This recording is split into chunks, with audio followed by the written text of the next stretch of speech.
बाईने ठोकली आज डायरेक्ट स्कूटी। तो चलिए शुरू करते हैं। सकाळी उठून निघलो अकॅडमीला जायला, गेलो एकटाच कारण आला नव्हता। सरोजबाई पोचलो अकॅडमीत, झाली प्रॅक्टिस। मग येताना टाकला स्कूटीला पेट्रोल आणि चढलो पिसाळेचा ब्रिज। घरी येऊन केला अभ्यास करून झाल्यावर आलता भाई बसलेलं टप्पन व्हिडिओ काढतं, समजल्यावर बोलतो फोटो काढतं।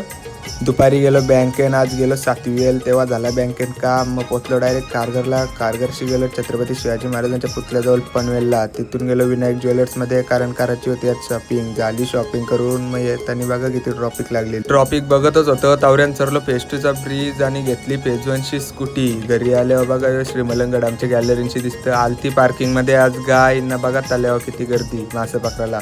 गेलो पेजवनला ना बघा टेक्नॉलॉजी कशी दिसते भाई। आलता पण दप्तरच नव्हता आणला। मग गेलो वरती गेल्यावर दिला सर एक बोलतं दप्तर ना आणीस, मग बोर्ड तरी पुस बोलतं। सुटला ट्युशन ना भाईला आला फोन, भाई झालं तर लई खुश। येत होतं घरी तर आला रस्त्यानं फोन बोलतं झाले सार्थक भाईचा ॲक्सिडेंट। मग गेलो बघायला तर जास्त काही नव्हतं लागला, पण स्कूटीची हालत लई बेकार झालती। जर आजचा ब्लॉग आवडला असेल तर नक्कीच like comment follow share subscribe करायला विसरू नका।